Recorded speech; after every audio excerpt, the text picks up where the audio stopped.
when you get to that point where you shave it off, you fully expose yourself, you can actually see that moment of relief, that moment of the weight off their shoulders. For some of these guys, we're talking 5-10 years of worry. It's a complete life changer for so many men, as it was for me. It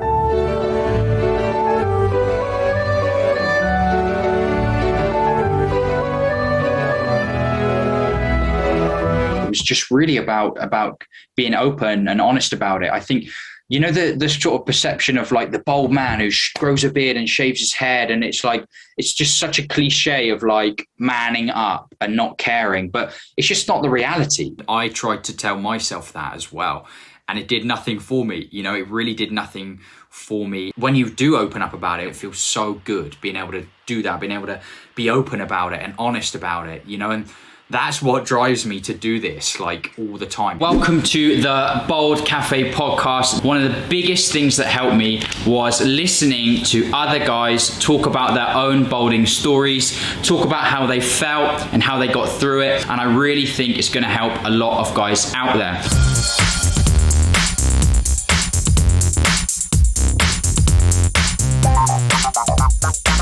Headstands, head massages, onion concoctions, hair fibers, the styles, even the hair systems, even the hat wearing. For some people, I think they might be surprised again to hear that that's what guys do. But to a guy who's losing his hair or who's been through that, it's very relatable. Yeah, everything out there at the moment is about how can I hide this? How can I cover this up? I don't want to deal with this, and I certainly don't want to talk about it. That's exactly how I felt when I was losing my hair. And I want to send out a real message to people to just let them know, just make them realize it doesn't have to be like that. When I first found out I was going to go bald, I was losing my hair. I was 25. This was a time in my life where everything was on the upwards trajectory. I was doing a lot of work in this area, and I was filming a video not related at all to hair loss or things like that. And I dropped something on the floor, and I filmed myself unintentionally. I filmed the top of my head, right? And I was watching this video back, and I saw it instantly, and I completely freaked out. All of these thoughts started going through my head. You know, my girlfriend, my new girlfriend, you know, I can kiss that goodbye. I'd wanted to actually get into acting, and I thought, well, that's over, you know, and everything is going to change here for the worse. Now, for me, I didn't necessarily use products, but I really noticed that it changed the way I behaved. Having my back to the wall all the time, not really making eye contact.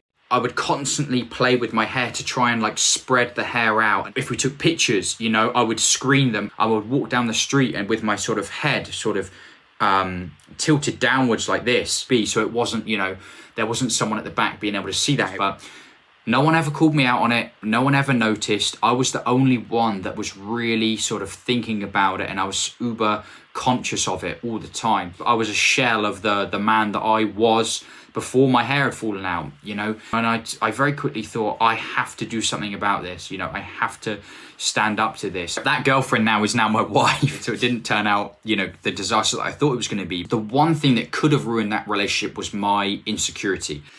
You know, take the hair out of the equation. You kind of have to really recognize, okay, why am I insecure about this? Why do I feel, I guess, less of myself? Hair loss is very difficult to deal with in its entirety until you can face those fears. And actually, that's a big reason why I started Baldcafe. And about 250 people have felt confident enough to share their story on the channel. I wanted to share enough stories so that someone can come onto the channel and have someone there somewhere that they can really relate to. And absolutely, in doing so, we've built a fantastic community that grows, you know. There's so many ways to exploit the insecurity around hair loss. I read a few years ago that the hair loss industry was estimated to be worth around 4 to 6 billion. All it does is reinforce these thoughts and these feelings of you're not living up to this like ideal standard that just isn't realistic, right?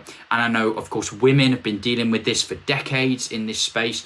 You get to the point where you're like, I don't want to live like that anymore. You know, like, what am I really afraid of here? Like, I just want to get on with my life, you know, and that's what Baldcafe is about, man. That's what it's here to do. And yeah, I'm glad I started it 100%. Absolutely.